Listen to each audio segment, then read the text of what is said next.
신약성경 327쪽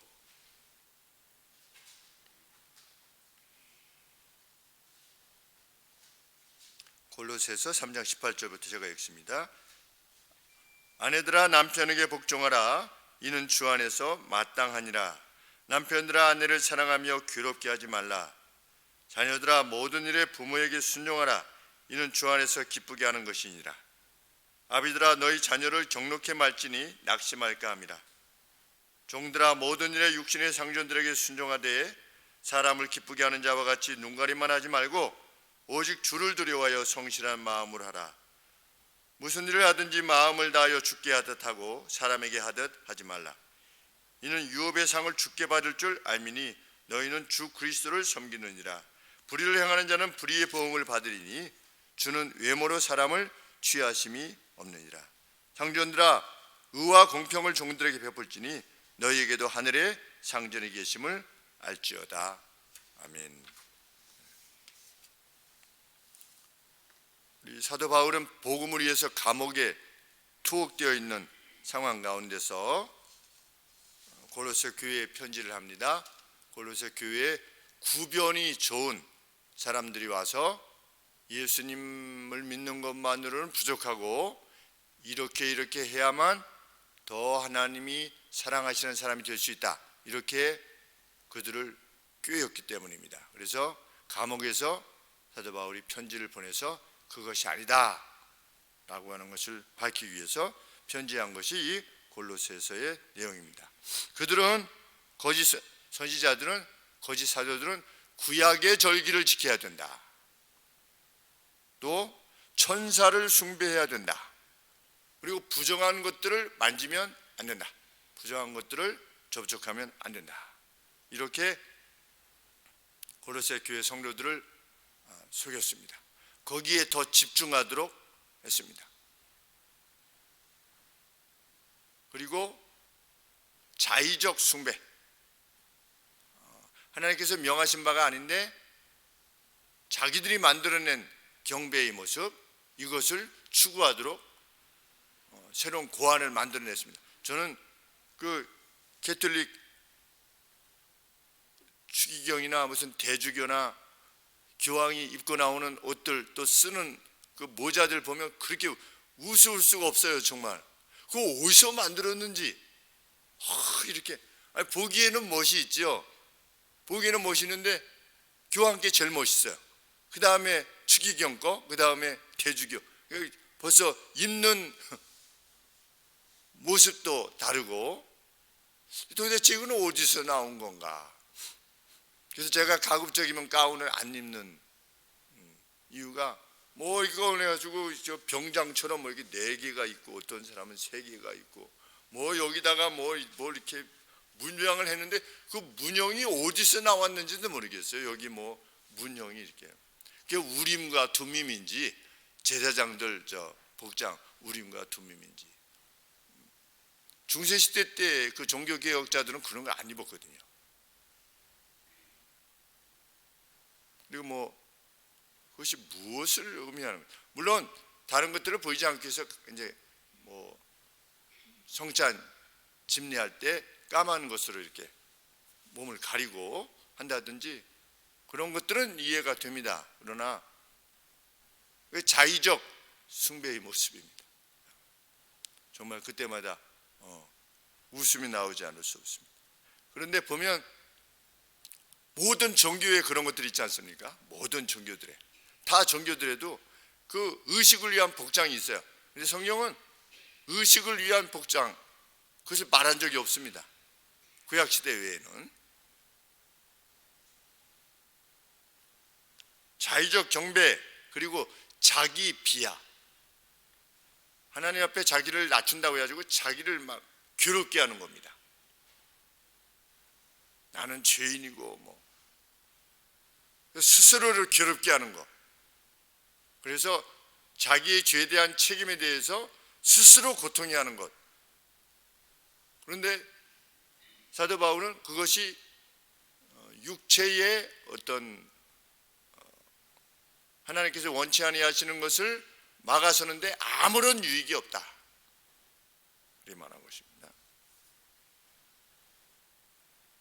자의적 경배, 자기 비하, 그리고 몸을 괴롭게 하는 것. 그것들은 멋져 보일 수 있지만 육체적 욕구를 대적하는 점에 있어서 아무런 가치도 지니지 못한 것이다. 이렇게 앞서서 사도 바울이 권했습니다. 그런데 그들은 자신들이 환상을 보았노라, 자기들이 보았다라고 하는 어떤 비전, 그 비전을 근거로 해서 자신들의 가르침이 마치 진정한 것이냐 그렇게 가르쳤다. 그래서 제가 늘 말씀드리지만 관상기도, 저 분당 쪽에 지구촌 교회라고 하는 교회 목사라고 하는 분이 가르치는 관상교회, 관상기도 무엇입니까? 자의적 경배. 뭐 촛불을 켜고 뭐 종을 치고 그러면 성령님이 오시는 겁니까? 그러면 멋있어는 보이죠.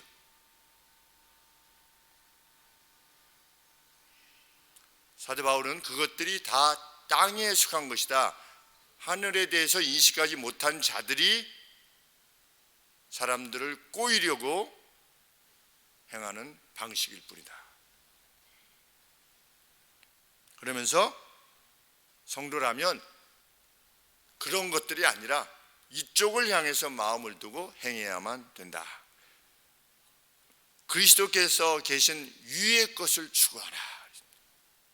그런 어떤 종교 의식적인 어떤 그런 것들이 아니라 그리스도께서 계시는 그 위의 것, 위의 것을 추구하라 하면서 말씀을 쭉 하시는 가운데 오늘 본문의 말씀이 나오는 것인데, 실제적인 삶 가운데서 이러한 삶을 추구하는 것이야말로 위의 것을 추구하는 삶의 내용이다.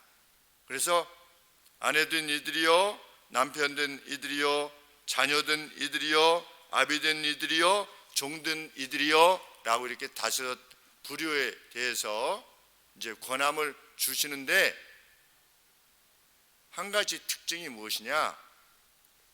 상대를 위해서 행하라는 겁니다. 한마디로 말하면 나의 행함이 상대를 위한 것이 되어라. 그것이 하나님께서 기뻐하시는 것이다.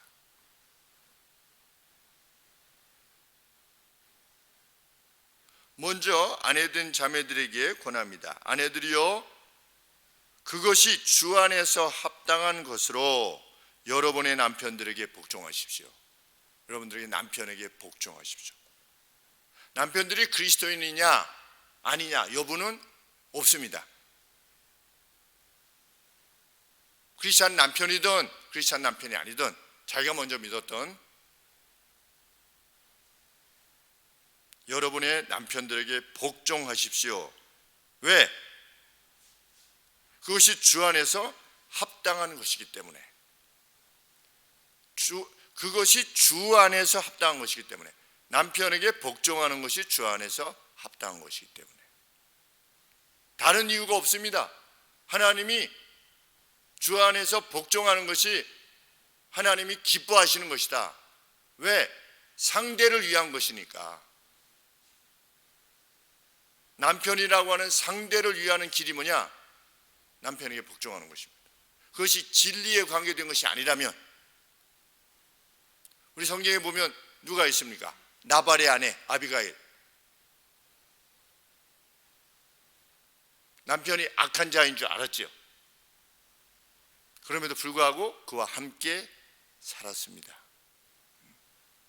그런데 그 아비가일의 말을 들어보면 참 지혜롭습니다. 그 지혜로운 아내로서 악했던 나발하고 같이 살았던 겁니다. 얼마나 힘든 생애를 살았겠습니까? 하나님께서 쳐서 죽이실 만큼 그렇게 악했던 나발. 그런데 그의 아내로서 현숙하게 살아간 것입니다. 주께서 당신이 내 남편을 나발을 죽인다면 그것은 무지한 피를 흘리는 것입니다. 당신이 아무리 화가 났어도 그것은 무지한 피를 흘리는 것입니다. 악인은 하나님께서 행하실 것입니다. 대하실 것입니다. 라고 하면서 살았던 아비가일. 성경에서 또 다른 본문에서 높이고 있는 아내는 누구입니까? 사라이죠. 사라가 자기 남편 아브라함을 주여 이렇게 불렀어요. 주님 이렇게 불렀습니다. 주님.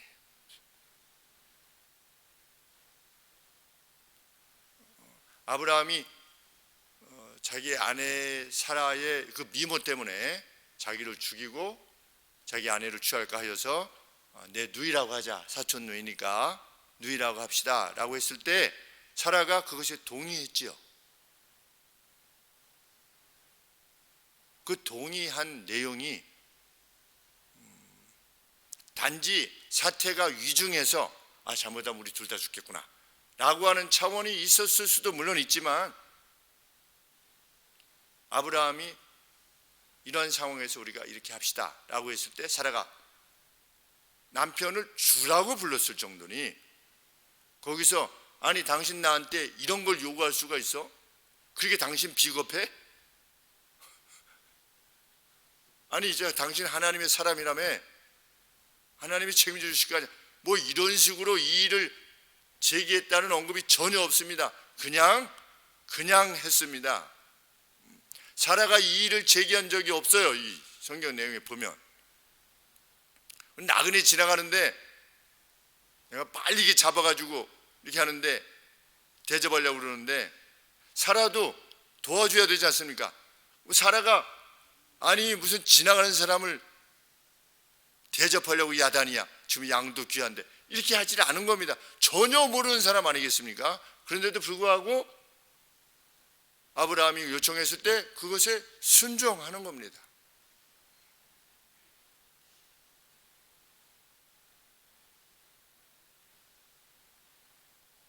(100세) 때 아기를 갖자라고 했을 때, 99세 때 아기를 하나님이 허락해 주실 때 내년에 아기를 갖게 될 것이다 라고 했을 때 그것이 무슨 처녀 잉태처럼 그렇게 아기가 생긴 겁니까? 어떤 관계가 있었겠죠. 그런데 벌써 경수가 끊어진 상태입니다. 그럼에도 불구하고 아브라함이, 사라가 하나님의 약속을 믿고 어떻게 한 겁니까? 결정을 한 겁니다.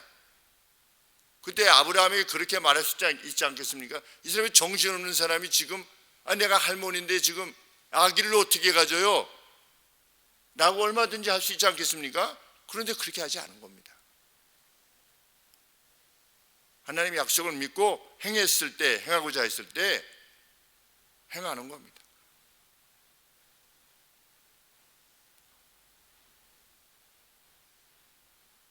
아내가 더 현숙할 경우가 있지요. 남편보다 어떤 결정을 할 때 그런 가정이 사실은 더 어렵습니다. 이런 명령을 따르기가. 내가 봤을 때 남편이 이렇게 하지면 효과적이 아니에요. 이렇게 결정을 하면 뭔가 좀 더 좋은 결정이 있는데 자꾸만 남편이 이런 결정을 하지. 뭐 이런 겁니다. 가령 예를 들면 우리 길치는 여기서부터 여기까지 가는데 자신이 여기서부터 여기까지 가는데 이렇게 간 겁니다. 이렇게 갔어요. 그러면 길치는 어떻게 갑니까? 늘 이렇게 가요. 이렇게 해서 이렇게 가는 길이 있다라고 가르쳐줘도 이렇게 갑니다. 그러면 이 길을 아는 사람은 얼마나 답답합니까? 그런데 집안에서 어떤 결정을 내릴 때 그런 결정을 내리려고 할 때가 있는 것입니다. 남편들이. 근데 부인들이 보면 이 엉뚱한 결정을 내리는 겁니다. 이렇게 가면 되는 거를 왜 이렇게 가라고 하는 식으로. 그렇기 때문에 갈등이 발생하는 것이죠. 제안은 할 수 있으나 최종적 결정을 남편이 할 수 있도록 복종해라. 그것이 남편을 위하는 길이다. 상대를 위하는 길이다. 상대를 위한 결정을 내려라.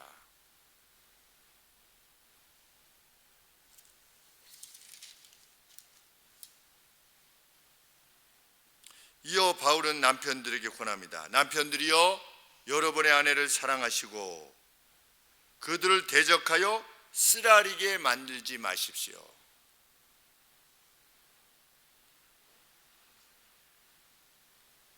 아내에게 복종을 통해서 상대를 높이도록 이렇게 권했다면, 이제 남편에게는 상대인 아내 위주로 행동할 것을 권하는 것입니다. 그것이 하나님의 법입니다. 상대를 위해서 행동하는 것이 하나님의 법입니다. 그것은 자기 비하, 자의적 경배, 절기를 지키는 것, 천사를 숭배하는 것, 이런 것들은 다 무익한 것이나, 상대를 위해서 내 남편과 아내를 위하는 그 길을 행하는 것이야말로 하나님께서 기뻐하시는 것이고 하나님의 뜻이다. 이것이 과연 상대에게 유익하냐?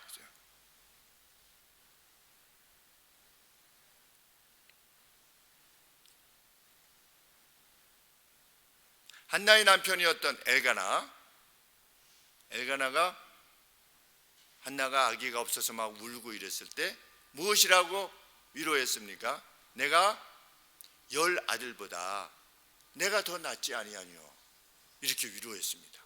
참, 한나만 나와서 그렇지 이 엘가나의 이 한마디, 그리고 한나가 나실로서 사무엘을 바치고자 했을 때, 내가 아기를 낳으면 하나님 앞에 평생 바치도록 하겠습니다 라고 했을 때, 우리 구약의 법에 의하면 그 서원을 해도 남편이 허락을 안 하면 그거 안 되는 겁니다. 무효입니다. 그만큼 가정에 있어서 남편의 권위를 높였는데 사무엘을 드렸잖아요. 그것을 보면 엘가나가 그것을 허락한 겁니다. 한나의 결정을 받아들인 겁니다. 얼마나 귀한 남편인지 알 수 없습니다. 당신 마음대로 그냥 서원해? 이렇게 하지 않은 것입니다. 그거 무효야. 그리고 사실 어렵게 아들을 낳은 거 아니겠습니까? 어렵게 낳는데 하나님 앞에 일생을 바치도록 그냥 하나님의 전에 떠나보낸다. 얼마나 어려운 일이겠습니까? 젖을 떼고 나서 이렇게 보낸다고 하는 것이 우리 자녀를.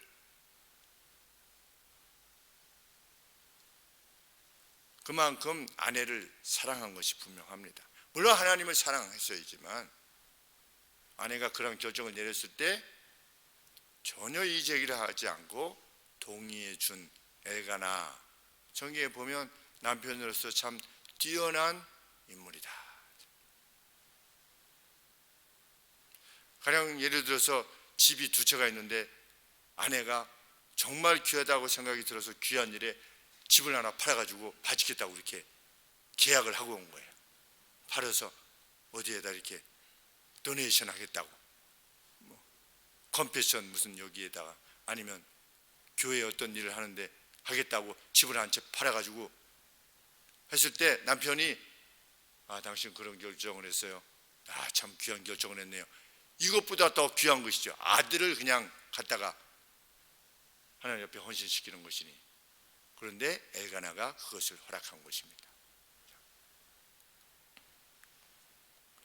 아내를 대적하여 쓰라리게 만들지 마십시오. 이것은 그냥 쓰라리게 만들지 말라고 하는 어떤 부정적인 명령만이 아니라 정말 아내를 사랑해라, 존중하고. 이때 당시에 제가 누누이 말씀드리지만 딸을 낳으면 갖다 버리라 그러면 버려야만 됐던 이 시기에 이 골로새서 기록 당시에 그 가장이 집안에서 지녔던 그것이 그렇게 높았던 그러한 상황에서도 성경은 아내를 쓰라리게 하지 말라. 그리고 상처받기 쉬운 존재다. 아내라고 하는 것은, 아내라고 하는 존재는 상처받기 쉬운 존재다. 끼어지기 쉬운 그릇과 같다. 말할 때 조심하라는 것이죠. 사실 아내의 입장에서 보면 남편이 전부 아니겠습니까? 남편의 사랑, 남편의 애정, 이것이 사실 전부이죠. 무엇을 통해서 할 수 있냐? 결혼하면 그냥 가잖아요. 재미교포하고 결혼하면 그냥 모든 걸 다 버리고 그냥 미국으로. 저는 어렸을 때 와, 어떻게 저럴 수가 있나. 재미교포 결혼하면 그냥 자기 친족 뭐 부모 평생 못 만나는 거 아니겠습니까? 1970년대 그때 가셨던 분들은 그때 당시에 인식으로 치면 다시는 못 만나는 그러한 나라로 가버리는 건데, 살아있으나 죽은 것과 마찬가지죠. 못 만난다고 하는 입장에 있어서는. 그래도 그냥 결혼하면 그냥 가는 겁니다. 그런데 남편이 재미 동포하고 여성하고 결혼해서 그냥 떠났다, 이런 이야기는 거의 못 들어봤어요. 그만큼 아내에게 있어서는 남편이 소중한 것인데, 그래서 사모님들끼리 그렇게 얘기한다고 제 아내가 저한테 얘기했습니다. 제 아내가 사모님들하고 이렇게 얘기할 때 굉장히 당당하다. 사모님 누가 그랬대요. 본인이 그랬는지 사모님들이 그랬는지 여간에 사모님은 김 목사님이 사모님을 깊이 사랑해 주니까 그렇게 당당한 거라고 그렇게 얘기를 했대요. 그죠? 그렇지, 남편으로부터 충분히 사랑을 받으면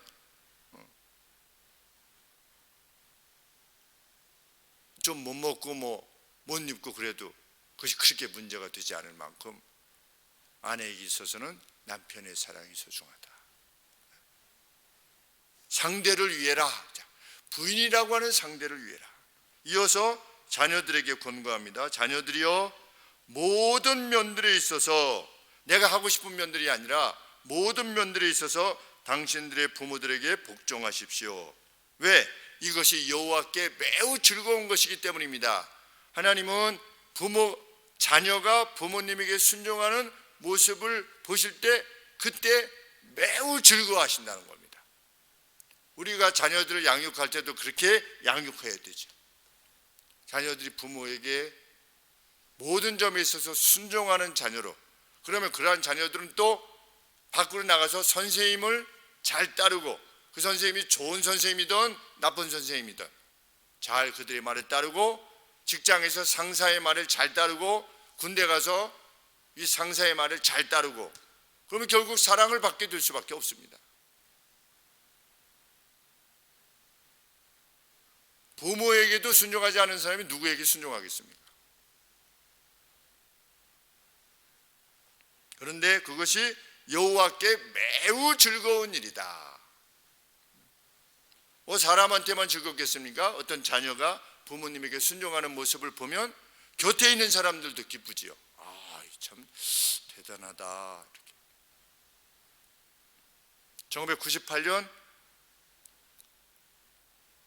서서울 교회 옆에 술에 취해서 가시던 어떤 아주머니, 가시다가 넘어지려고 하면 중학교 한 1학년 정도 되는 아들, 또 초등학교 몇 학년 되는 아들인지 딸인지 둘이서 엄마가 이렇게 술에 취해가지고 막 언제 비틀비틀 가니까 옆에서 이렇게 하고 하면서 엄마가 이게 쓰러지려고 하면 붙잡고, 이제 엄마가 이제 쪼그려서 이렇게 앉아 있으면 옆에서 계속 이렇게 엄마가 다시 일어날 때까지 이렇게 지켜보고 있다가, 또 엄마가 서나 발자국 또 일어나서 가면 또 같이 갔다가, 또 엄마가 주저앉으면 또 옆에서 이렇게 같이 앉았다가. 근데 잊을 수가 없어요. 보통 그런 엄마, 자기 엄마가 그러면 얼마나 참 창피하겠습니까? 그런데 그냥 그 표정이 그게 예뻤습니다. 우리 엄마라는 거죠. 우리 엄마. 이 엄마가 뭐 다른 사람들이 보기에는 수치스러운 엄마든 뭐 아니든 그거 관계없이 우리 엄마다. 중학생이. 그래 옆에서 지켜볼 때도 제 마음에 참 선한 자녀들이구나. 제가 너희들이 그렇게 엄마를 사랑하는 마음으로 일상을 성장한다면 내가 섬기는 하나님께서 말씀하시는데 반드시 너희들에게 복을 주실 것이다. 그렇게 이제 말했던, 권했던, 격려했던 때가 생각이 납니다.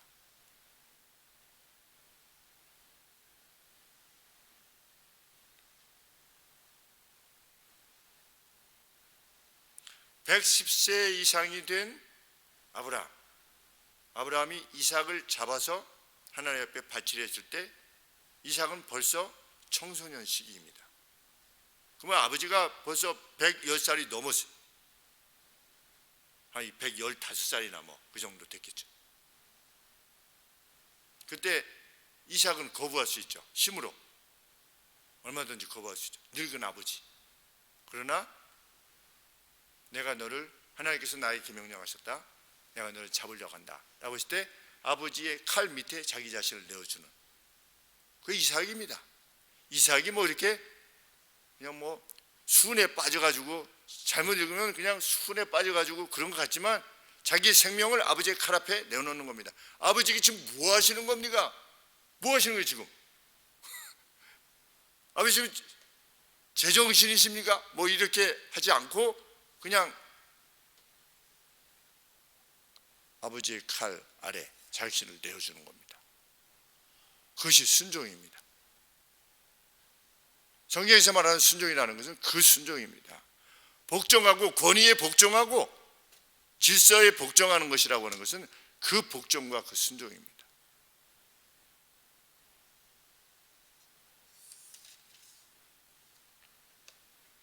그것이 아버지를 위한 것이기에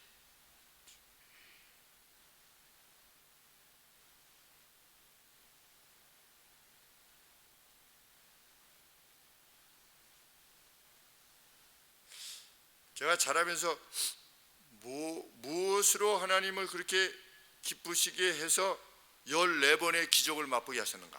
지금 15번째로 향해서 가고 있는데 14번의 기적을 왜 행하셨는가? 이렇게 생각해 볼 때 별다른 게 없고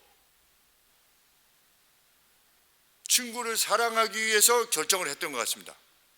친구를. 그리고 부모님이 기뻐하시는 것이 있다면 그것을 해보려고 애를 썼던 것 같아요.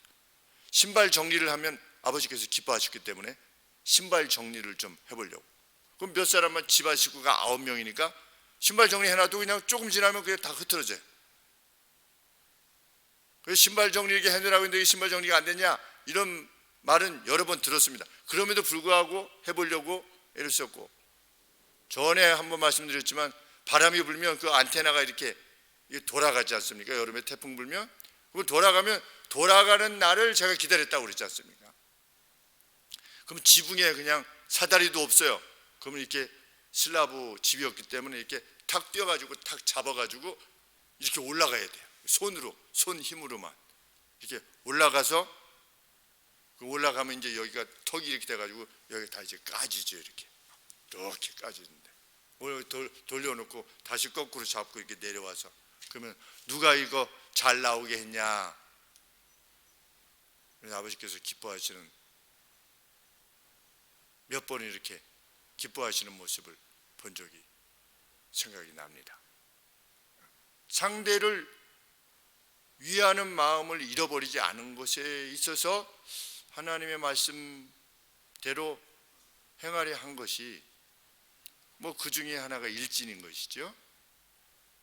그것이 하나님을 기쁘시게 한 것이 아니었겠는가 그런 생각이 듭니다. 동네 분들에게 하도 많이 인사를 해가지고 저희 어머니께서 보고 12시 5분 전이다 항상 이렇게 하고 있으니까 인사를 항상 이렇게 12시 우리 아들은 12시 5분 전이다. 동네 분들 어르신들 만나면 인사하고 그것이 상대를 기쁘게 하고, 하나님께서 기뻐하시는 것이기에 하나님께서 그렇게 간절히 하나님 앞에 구할 때 그런 은혜를 베푸신 것이 아니겠는가 그런 생각을 해보게 되었습니다. 아비에 대한 권고는 무엇입니까? 당신의 자녀들을 격앙시키지 마십시오. 그래서 그들이 낙담하지 않도록 하십시오. 자녀라고 하는 상대를 위해서 행하라는 겁니다. 자녀라고 하는 상대.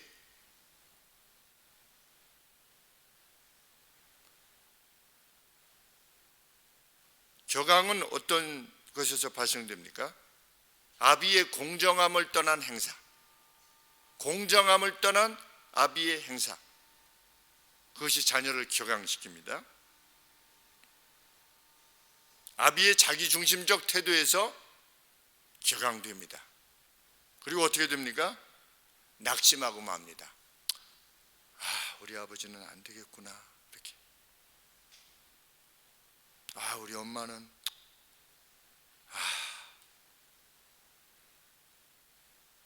참 자녀를 격앙시키지 마십시오. 그래서 그들이 낙담하지 않도록 하십시오. 참 이 관계가 참 신기하지 않습니까? 격앙되면, 부모로부터 격앙되면 낙심하게 됩니다. 세상을 비뚤어진 눈으로 보게 됩니다. 낙심하게 되니까. 의에 대한 자녀의 의지를 꺾어 놓습니다. 부모도 그런데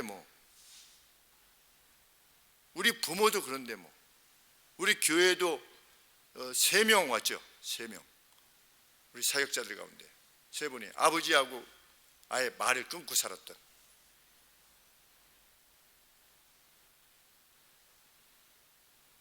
누구의 책임이었느냐 우리는 알 수 없지만 여하간에 아버지하고 아들하고 이 관계가 벌써 끊어진 상태에서 우리 교회에 왔었죠. 그래서 2분은 회복하고 갔습니다.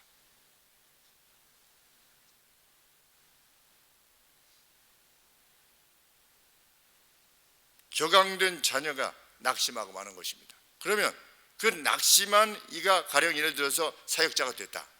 회복되지 못하고 아버지하고의 관계도 제대로 되지 않는데 사역을 제대로 할 수 있는가? 불가한 것이지요. 아버지도 사랑할 수가 없는데, 그것이 격앙이 되었던 내가 어떻게 했던,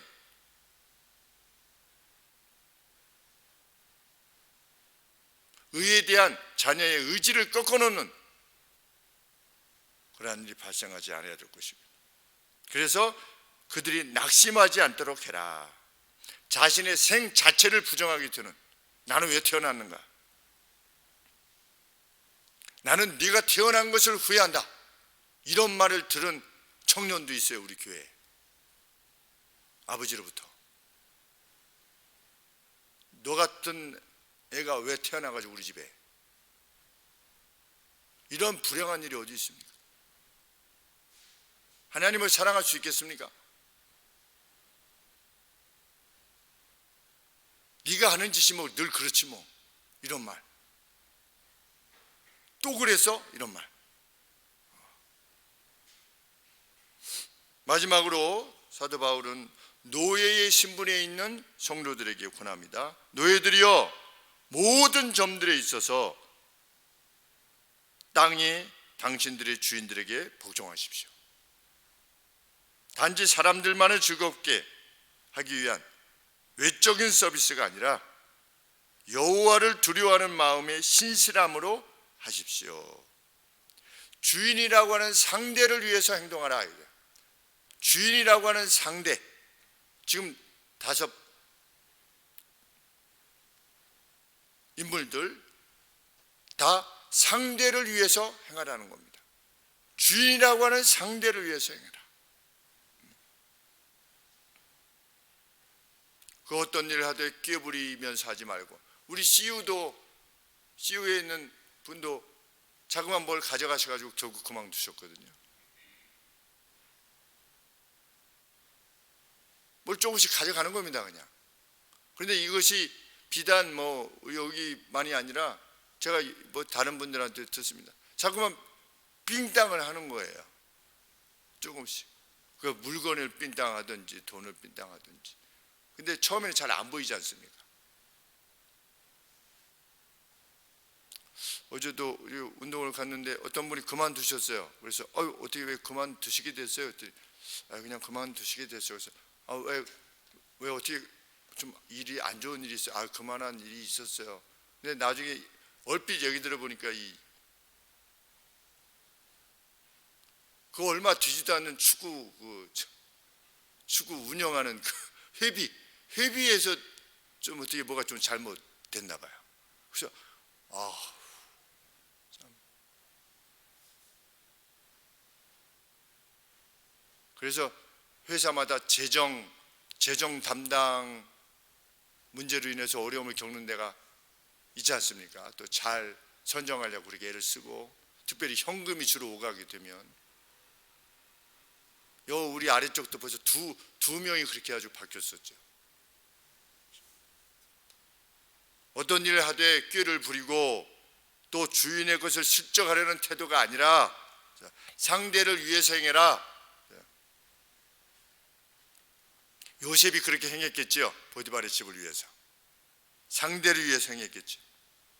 야곱이 외삼촌을 위해서 행했겠지요.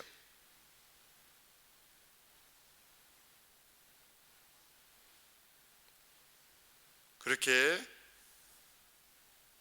언급하면서 마지막으로 상전들이여 의와 공평을 종들에게 베푸십시오. 당신도 하늘에 당신의 마스터가 주인이 있다고 하는 사실을 알지 않소. 그러니까 지금 이게 다 보면 상대를 위해 주는데 누구를 인식할 때? 하나님을 인식할 때 더 크신 주인이 지금 명한 것이라는 겁니다. 그럴 때 주인이신 하나님이, 마스터이신 하나님이 공평으로 대하듯이, 그리고 의로움으로 대하듯이 종들을 대할 때 의로움과 공평으로 대하십시오. 마땅히 줘야 될 것들은 주고 똑같이 대우하고 편애하지 말고. 우리 주인은 정말 일한 바대로 성실한 노력을 기우는 바대로 사람을 쓰고 거기에 대한 대가를 지불한다. 내가 비록 주인에게 소속되어 있지만 이 주인은 나를 일개의 노예로 보는 것이 아니라 자기와 함께 협력하는 자로 본다 라고 하는 것이 인식되어질 수 있도록 하라는 겁니다. 나도 내 위에 더 높은 마스터가 있어서 그 마스터의 지도를 받아서 내가 당신들을 대하고 있는 것이다 라고 하는 것이 인식되어질 수 있도록 해라. 우리 회사들마다 이런 인식을 가지고 행할 수 있다면 얼마나 뛰어난 것이 되겠습니까? 물론 이 잘 따라오면 좋은데 잘 따라오지 않는 사람은 어떻게 되는 겁니까? 어떤 원리를 쫓아서 행해야 됩니까? 합리적인 너에게 잘해주는 주인에게만 잘 행하지 말고 불합리한 unreasonable한 그러한 주인에게 대해서도 충성을 다해라 라고 하는 것이 주인에 대한 태도라고 하는 것을 종에게 언급했다면 거꾸로도 마찬가지일 수 있는 겁니다. 주인들이 어떻게 해라? 말 잘 듣고 이러한 종들만 저가지 말고 좀 아이가 좀 이렇게 어긋나고 이렇게 해도 어떻게 해라? 힘을 다해서 그를 너의 식솔로 이해하고 지도하기 위해서 힘을 다해라. 상대의 유익을 위해서 행하는 거니까. 겁박을 통해서 하는 것이 아니라. 실제로는 이러한 일들을 하기 위해서는 매우 어려움에 직면하게 될 수밖에 없습니다. 보아스처럼 잘 해주고 또 당신의 집이 복받기를 원합니다 이렇게 보아스의 밭에서 일하던 사람들이 또 축복하고 그런 관계면 얼마나 좋겠습니까? 그런데 세상이 그렇지 않죠. 그럼에도 불구하고 크리스찬으로서는 우리가 행할 수 있는 바대로 행해라. 왜? 당신들이 무엇을 행하든 가슴으로 행하십시오. 사람들이기보다 여호와를 위하여. 사람들을 위해서 하는 것이 아니라 여호와를 위하여서 행하십시오. 23절에 당신들은 무엇을 알지 않습니까? 여호와로부터 당신들이 유업의 보상을 받을 것이라는 것을 알면서 이 상대를 위해 남편을 위해서 행하고 아내를 위해서 행하고 노예들을 위해서 행하고 자녀들을 위해서 행하고 부모를 위해서 행하는 그 상대를 위해서 행하는 것들에 대해서 당신들이 나중에 유업을 반드시 받을 것을 알지 않습니까? 그것을 확신하면서 당신은 지금 누구를 섬기고 있는 겁니까? 주를 섬기고 있는 겁니다. 이게 아주 가장 핵심적인 포인트입니다. 24절에 당신들은 지금 주님을 섬기고 있는 겁니다. 주님을. 무엇을 통해서? 아내를 선대하고 남편에게 이렇게 하고 자녀를 하고 부모에게 이렇게 하고 종들에게 이렇게 하고 주인에게 이렇게 하는 것이 누구를 섬기는 것이냐? 그리스도를 섬기는 것입니다. 왜? 그리스도께서 그렇게 하라고 명령하셨으니까. 그런데 하나님께서는, 우리 주께서는 그렇게 행한 바에 대해서 반드시 갚아주실 것이다. 상대를 위해서 행한 바에 대해서. 그런데 뭐가 없으시다? 24절 하반절에 주는 외모로 사람을 취하심이 없다. 25절 하반절에 이게 무슨 말이냐? 주님은 편애가 없으시다. 행한 바대로 갚으시겠다는 겁니다. 행한 바대로 편애가 없으시다. partiality가 없다.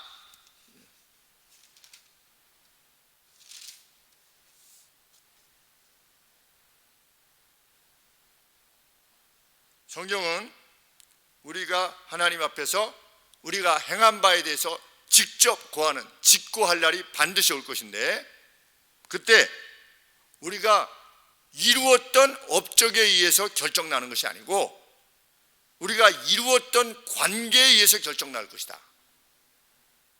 이것이 성경의 명백한 가르침입니다.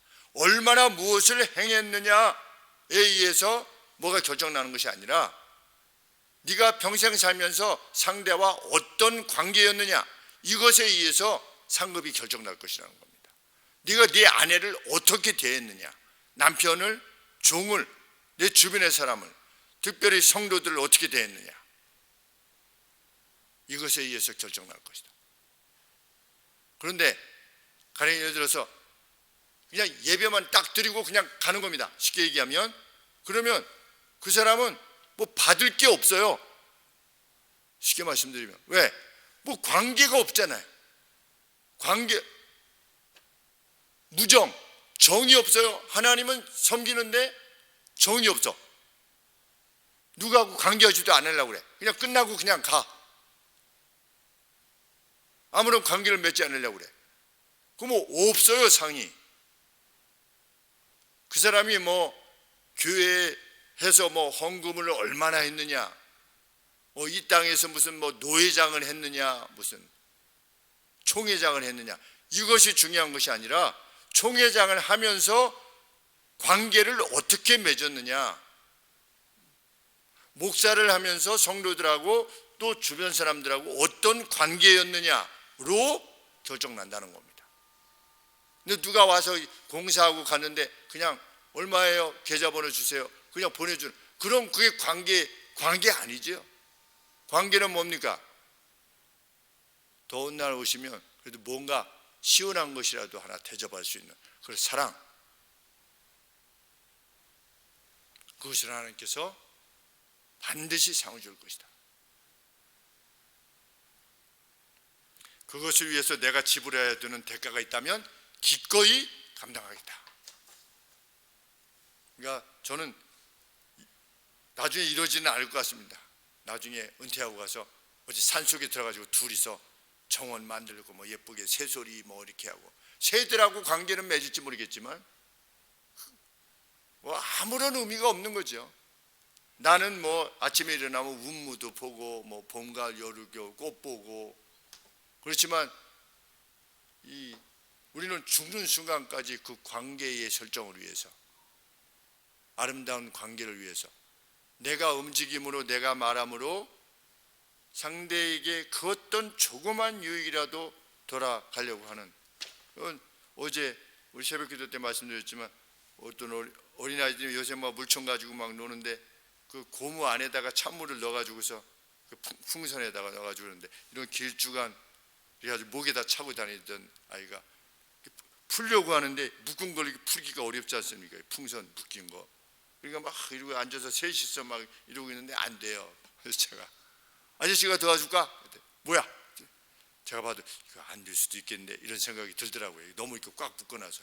근데 앉아가지고 이제 저도 같이 앉아가지고 계속 이렇게 하니까 이제 간신히 풀렸어요. 그랬더니 아이가 굉장히 좋아했어요. 아이들이 안녕히 가세요 이렇게. 근데 이제 그 아이들은 다음에 만나면 이제 인사를 합니다. 요새는 놀이터 아이들이 인사를 하는데 언제 만났었더라 이렇게 그만큼 점점 많아져요. 아이들이 인사하는 목사님, 목사님 이렇게 이제 인사하는 그게 많아져요. 왜 그런가? 뭔가 사랑을 느꼈으니까 그렇게 하는 겁니다. 제가 언제 뭘 했는지는 잘 모르지만 하나님께서 반드시 상을 주실 것이다 그랬습니다. 왜? 그 아이들을 행복하게 해준 거니까. 이건 묵혀서 안 풀리는데 풀어줬으니까, 행복을 느껴서 좋아해서 갔으니까.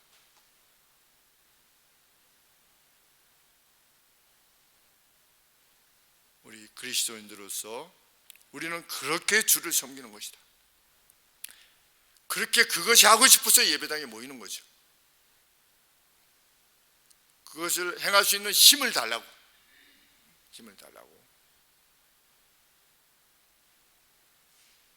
기도하겠습니다.